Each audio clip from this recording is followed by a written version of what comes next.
If you're not failing, are you really trying? Trial and error. Trial and errors, it's a part of growth. It is growth.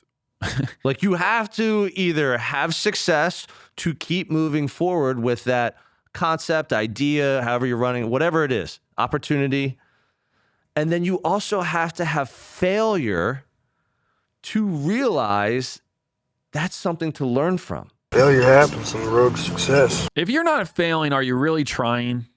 No. Right? No, because if you're avoiding failure because you don't want to be rejected by other people or by your own Or standards. playing it safe or Playing it finding safe. a comfortable way about business, it doesn't allow room for growth.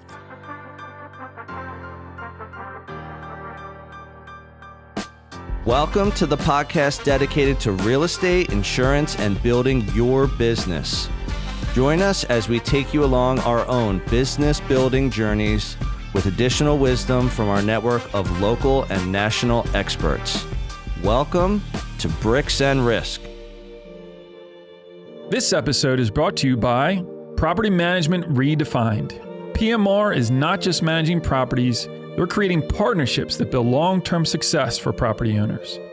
John and his team can be reached at manage@gopmr.com or by phone 267-753-6005. Tim, Yes, Sean. who's a good client for PMR? Property Management Redefined is looking for property owners who value three things: accountability, reliability, and a results-driven approach. They want to maximize returns, but still provide client and tenant satisfaction. There's a lot of property managers out there. Yes, there are. What does PMR do really well? Biggest thing is they're seamless and they're worry-free. So with that approach in mind, it allows the property owner to put their trust in PMR and know that the results will be there. The other thing I think a property owner is really going to value because they do it so well is that they have a local expert team, boots on the ground, managing your properties and your tenants' expectations every day so that you feel good about your investments. We have millions of listeners out there. Tens of millions. If they want more information, how do they find PMR? Right here, guys. Reach out to John Sachs and his team at Property Management Redefined. We'll take good care of you. Hey, everyone. Welcome to another episode of Bricks and Risk. I'm Timmy G. And I'm Sean Mooney. What's going on, man? What's going on? Not too much. But before we get started, I did want to say that I looked at the YouTube stats recently. Okay, where are we at? 23% viewership from subscribers. So what I'm going to ask, if you're watching this on YouTube, wow. That's a good stat. before we get started, go hit the button down below, get subscribed so you get all the feed, you get all the updates, and we'll see if we can bring that number up to a higher limit there. Look at you with the subscribe shout out on the beginning of an episode. Hey, Not something we normally do, but I love it. Yeah, absolutely subscribe. It puts it in your feed, all the shorts. Helps us learn more about the way that we're performing. It's true. And serving up better content for everyone that's watching out there. Yeah, because the back end of YouTube, if you're unaware, it gives you everything. It gives you demographics, gives you what people are watching, why they're watching. So 23 drop updates coming to YouTube. I don't know if you caught them. no. Terry, did you catch the update? I did not catch the full update. Man. You mean you didn't catch all 23? It was a drop. But one of the big ones now, they're incorporating collaborations on YouTube.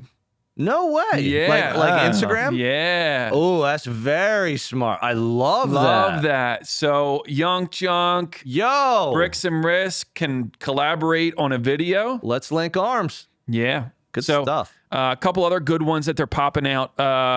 It's what I see as a move towards more of a social platform. Interesting. Than just a video hosting. Dude, that's super interesting. Yep. I love you. Good stuff coming. That's more your universe, not mine, but I love it. Yeah. Just the same. It's awesome.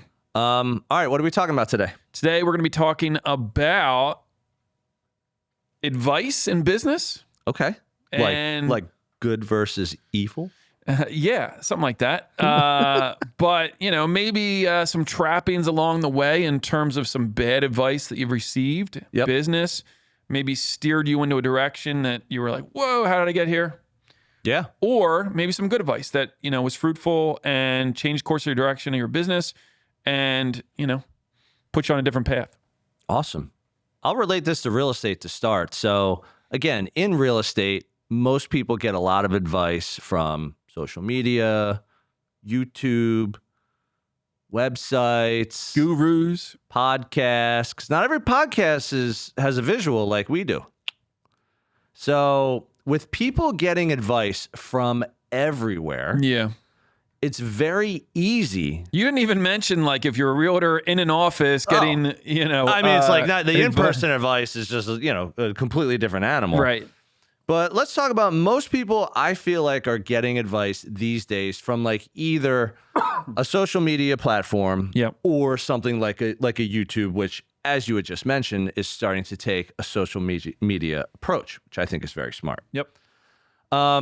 So let's talk about that to start, where if you're looking for advice, what happens is we start searching people on social media, and then we find someone, they say a couple things we jive with, and then we just start listening or watching like every day. And that's usually how it goes down today. It's how it goes down with me. I'm sure a lot of other people would agree with that.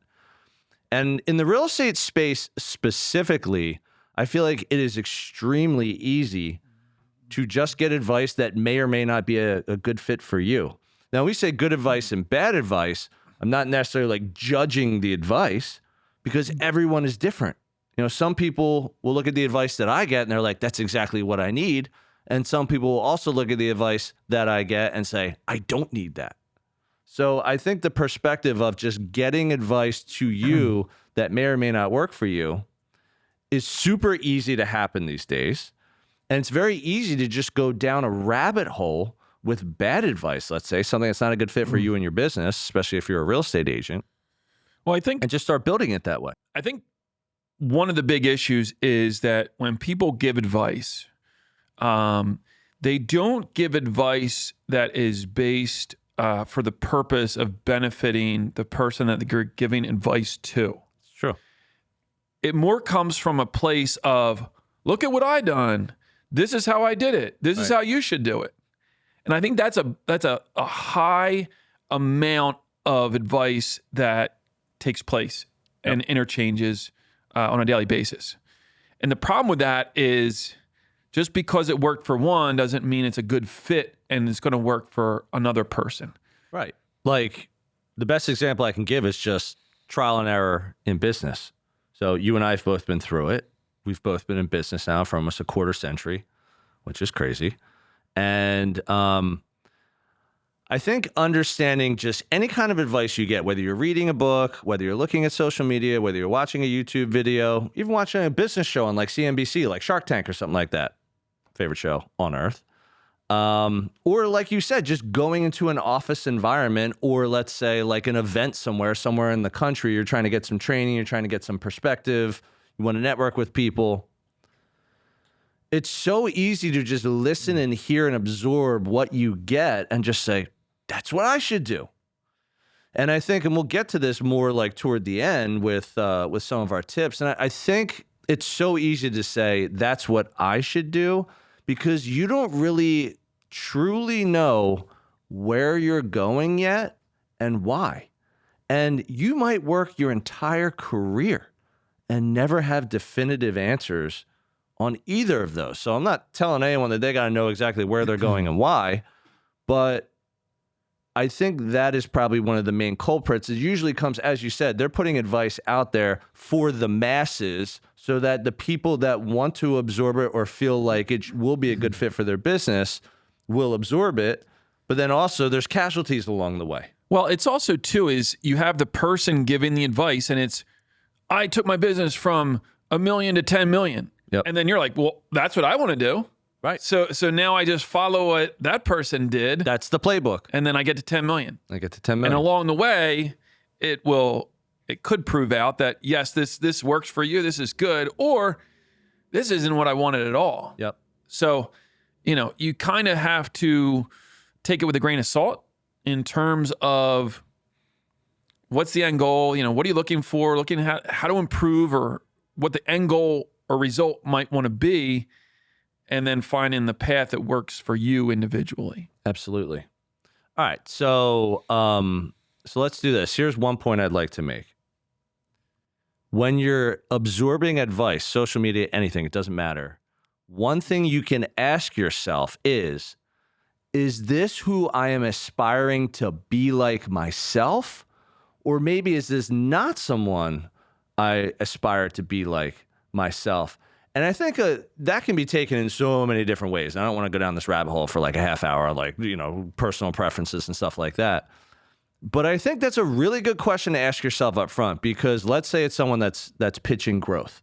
Grow, grow, grow. This is how you grow. You don't have a business unless you grow, which is true. But there's slow organic growth, and there's super crazy gasoline fueled fast growth, hyper growth. So growth is a very slippery slope in itself. And I think asking yourself, is this someone that I feel like I truly want to be personally and professionally, or is this not someone that I truly want to be like, will help you get closer to that spot of saying, where do I want to go and why? What are your thoughts on that? Yeah, I mean, it's always, if you start from a place, Simon Sinek, start with why. Yep. Why? Why do you want to grow? Why do you want to do this? Why do you want to do that? If the goal is centered around that and that's your starting place, I think that's going to guide and help people in a much better way in choosing the course that they want to go. Remember we just did the episode about the Realtor Joneses? Yeah. And the first example I actually gave that in a normal voice. I didn't give it in my Mickey Mouse voice or the other strange voice that you thought was weird. Right. And the first point I made was, hey, Tim, you're at 5 million in volume. How'd you like to get to 10 million in volume? Sorry, can we go ahead and AI and just put can we pump up the volume on that? Because it was so money. You don't even know it. Consider it done. That's such a good example. The reason I want to give that particular example is like, who the hell said I want to go to 10 million? So the reason I made that example in the Realtor Joneses episode, which hasn't hit yet, but it will hit, is because it's so true. Someone's telling you where you should go and why. Not necessarily you saying to yourself, this is where I want to go and why. So to your point about Simon Sinek and the what's the name of that book? It's like Find Your Why, or it's just called, what's it called? Start with Why. Start with Why.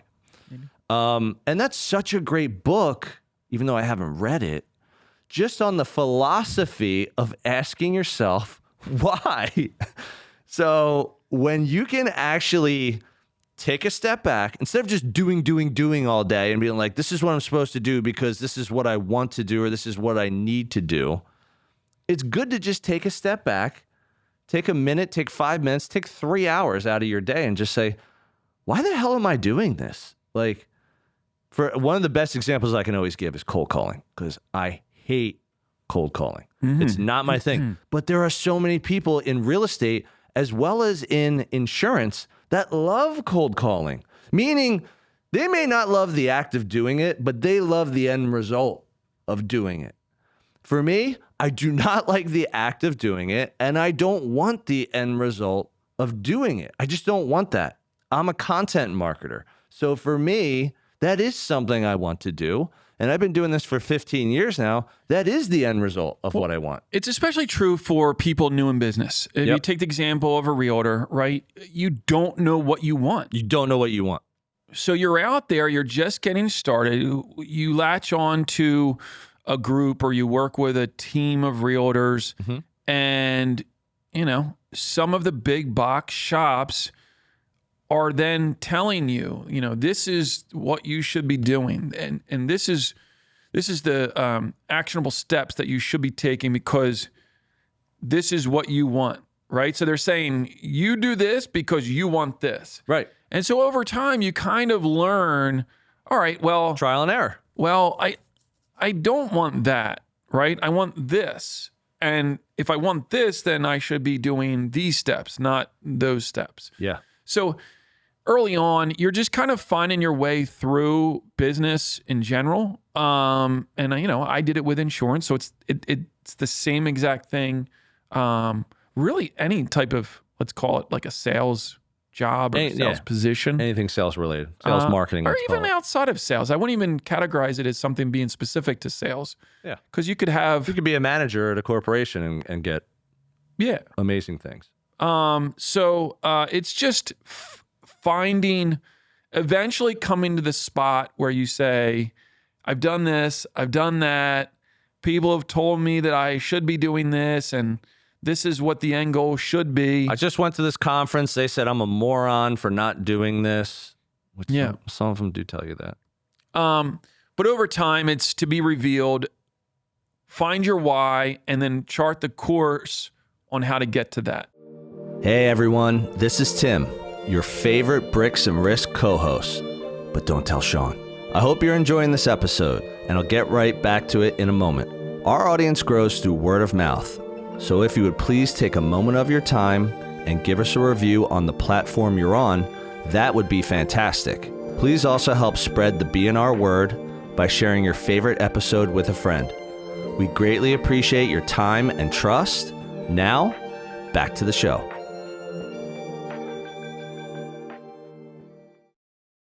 All right, so one good exercise I think we can do is individually what we're going to do is we're going to go over like one good piece of advice that we've gotten that has helped us and like one bad piece of advice that has not helped us.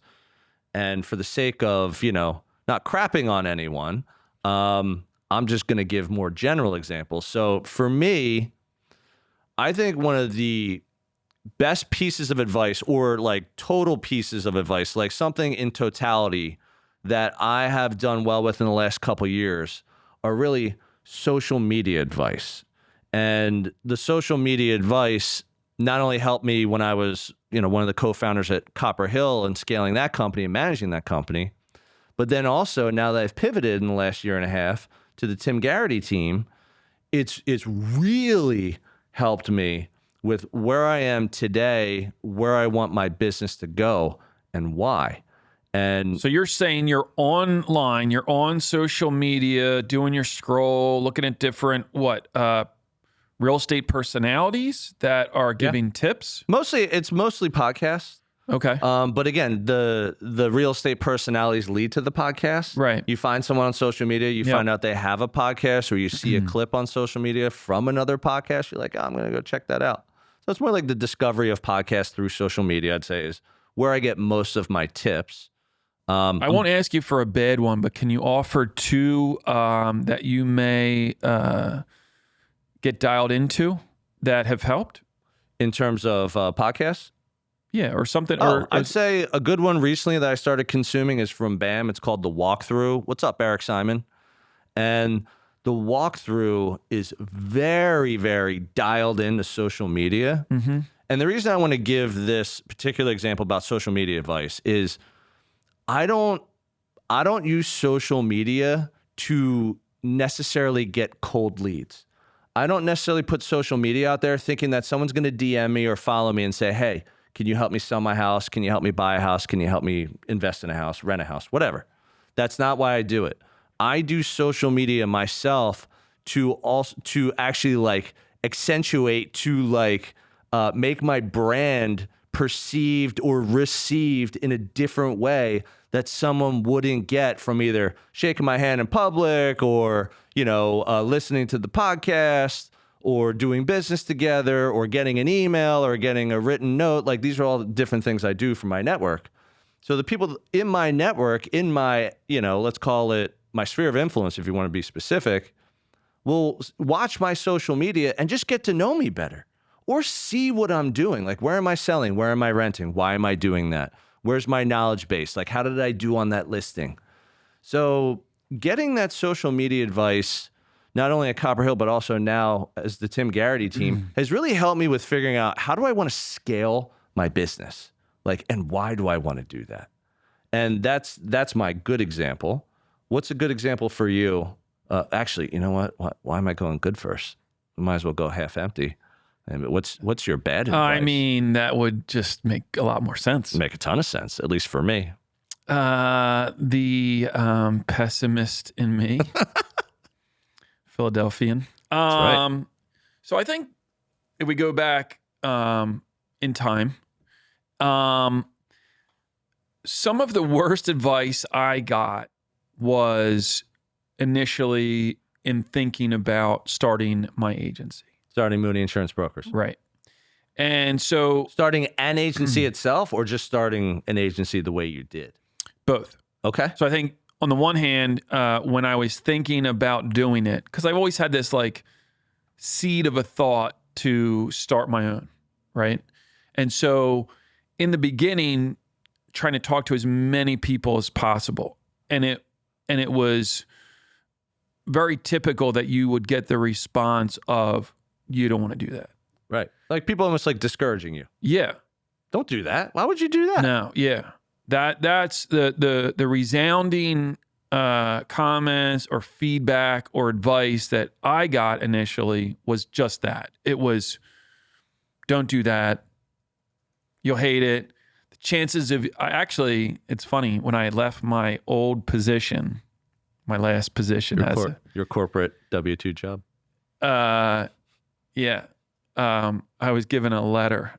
Maybe I'll bring it in. I don't know. Oh yeah, we got to get that. Were they just like crapping all over you? It wasn't crapping. The tone of the letter was all of the reasons why I shouldn't leave. No way. Yeah. Was it like, all right, so you give your notice. Is that what happened? You gave your notice and then you got a letter? Yeah. Or did you already like leave and then you got a letter? No. So I was like, hey, I made the decision. I'm moving on. This is what I'm doing.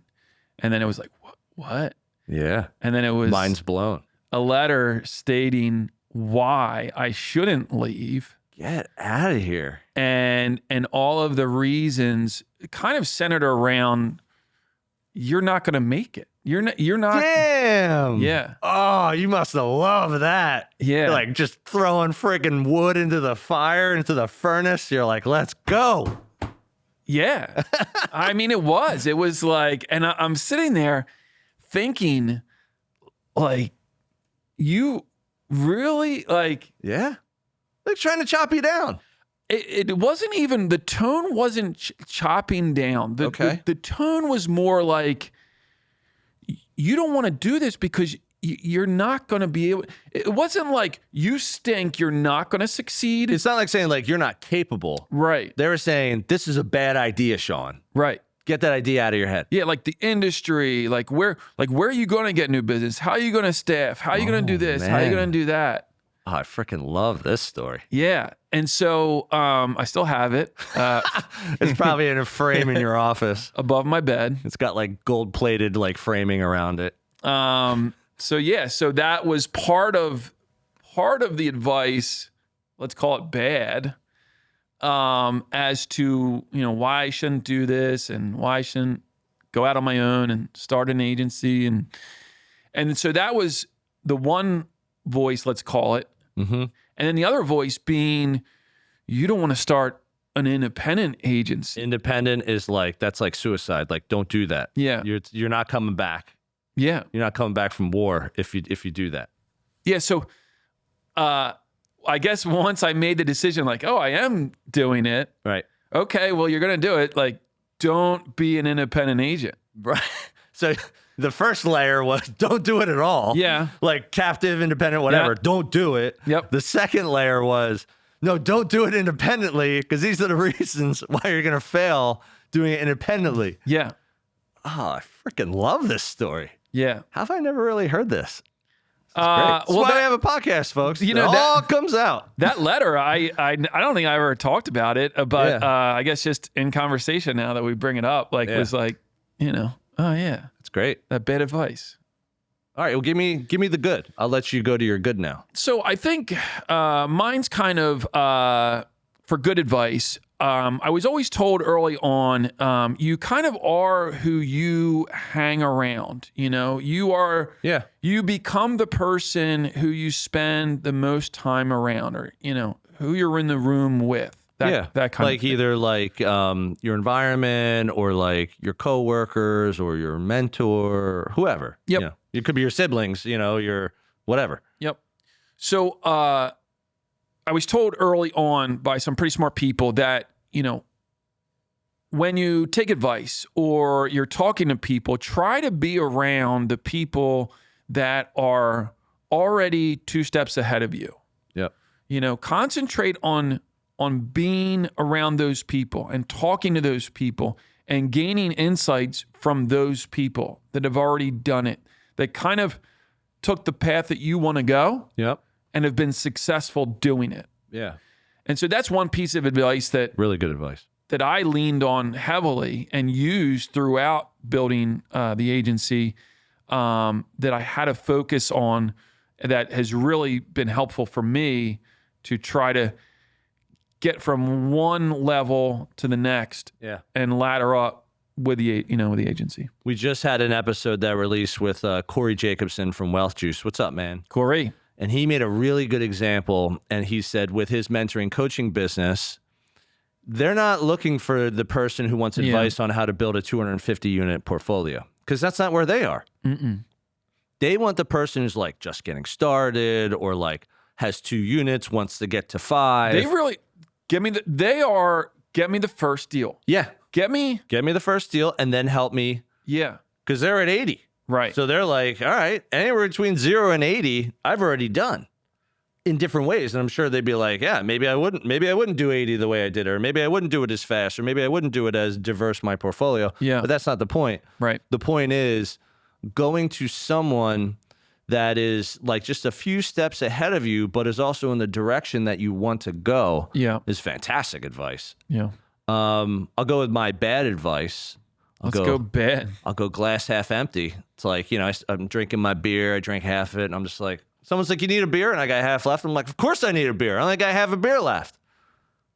Or a cara. Or a cara. If I got half a beer left and someone says, you want it? I'm like, no, I'm good. I got half a beer. Case in point.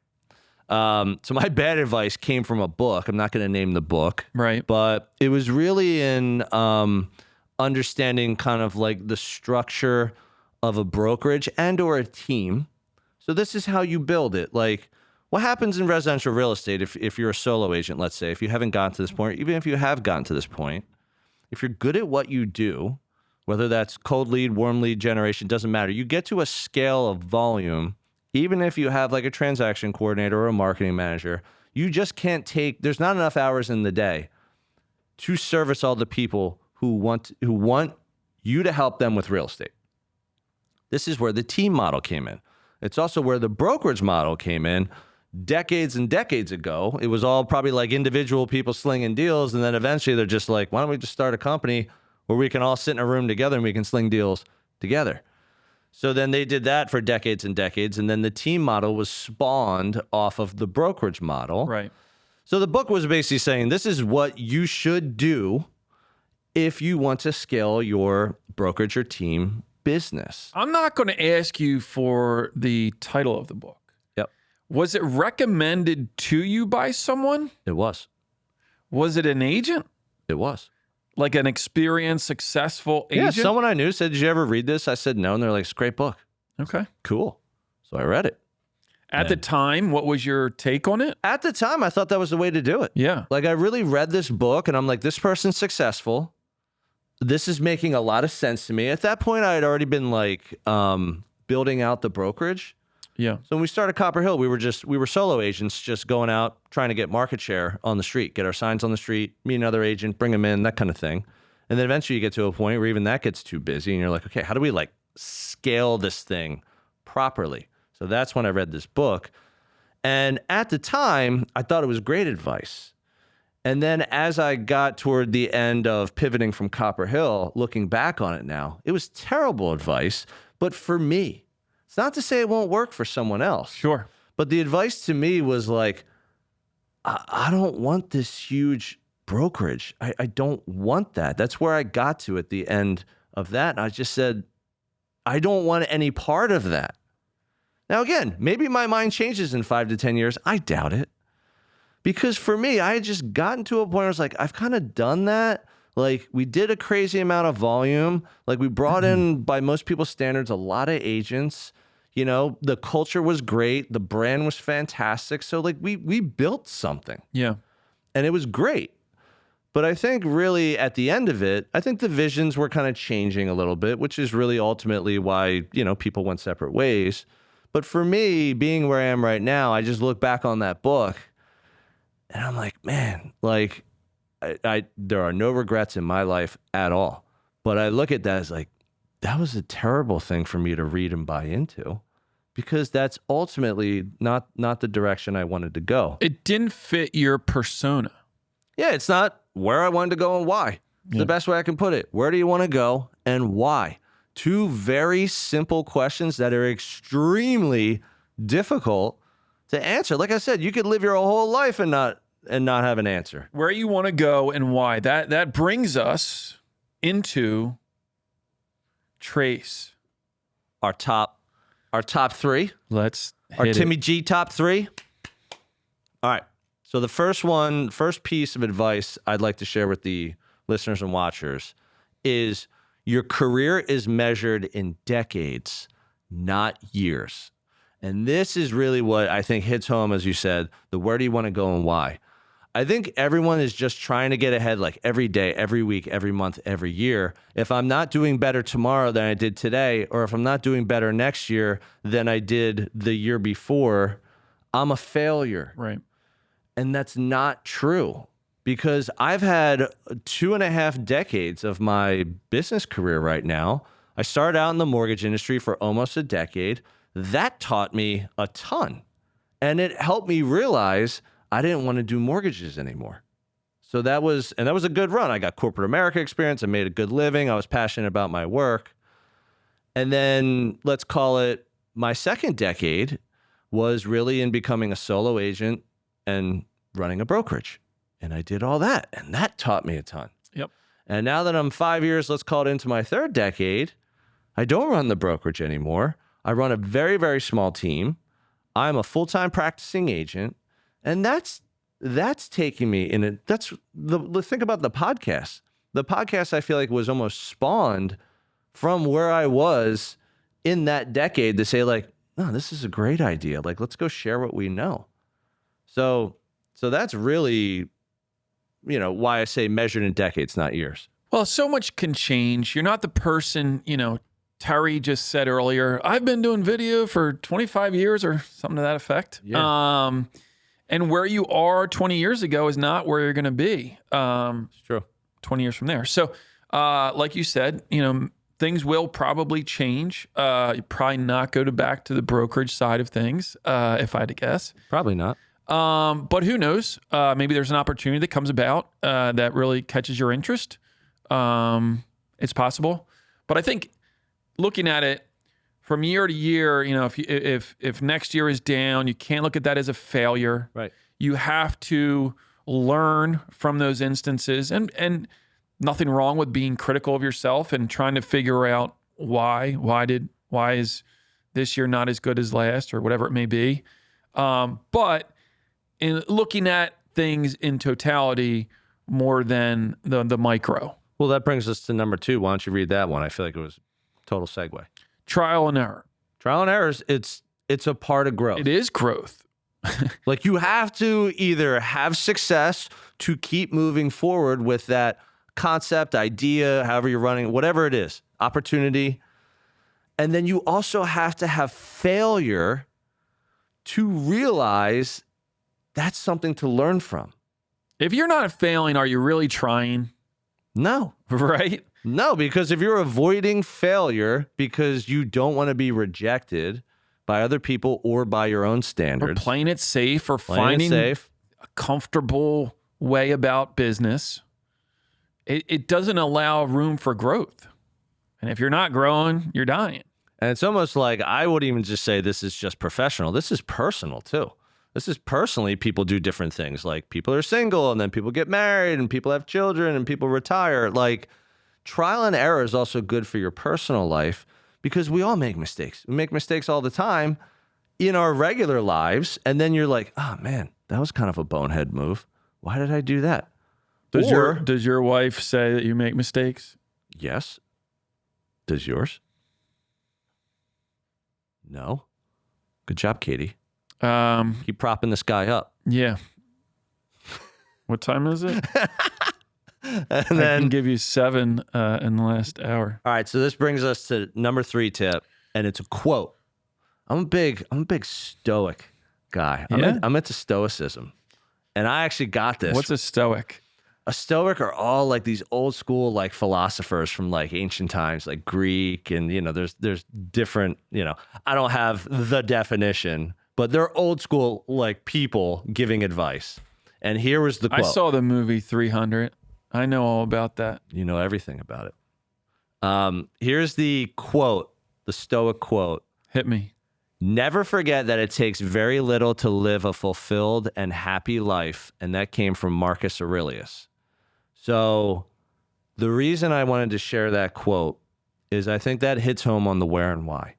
That if you know where you're going and you know why you're doing that, personally, professionally, or a combination of both, then you will start to understand this a little bit better, that maybe the happiness isn't money, or maybe the happiness isn't an award.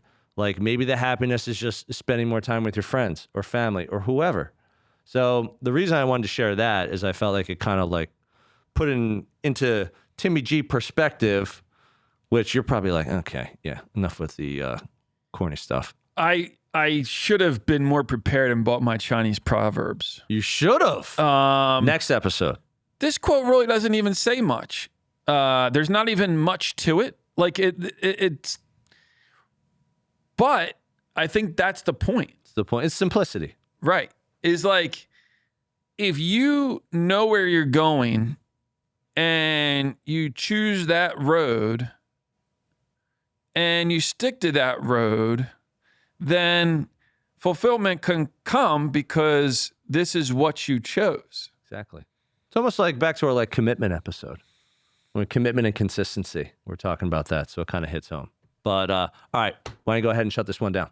More Stoics to come. Yeah. I want these Chinese proverbs. We're going to hit the Chinese proverbs for sure. All right. We talked about it when we teed off in the beginning of the show. Get subscribed to the channel. If you stayed on this long and you're not subscribed, what are we doing? Come on, people. Come on, people. Hit us up on the email, bricksandrisk@gmail.com. Shoot us a note. You can leave a review. Go to Apple Podcasts for that. We'll share it up on the show from time to time. You'll become a celebrity. You will. Find us on YouTube. We got a great LinkedIn group that we are about almost 700 to hit 700. Unbelievable. Thank you, everyone. So we share some different videos that you won't find elsewhere on LinkedIn. And that's been a great tool for us to grow the community and to gain new followers and get our message out. That's all I have for this one, folks. Thank you for tuning in again to another episode of Bricks and Risk. See you next week. See ya. Thank you for joining us on another episode of Bricks and Risk. Our goal is that you walk away with 1 or 2 valuable nuggets, and we greatly appreciate you sharing your time with us today. You can find all BNR episodes on Spotify, Apple Music, YouTube, and anywhere else you get your podcast content. Until next time, keep learning and keep growing.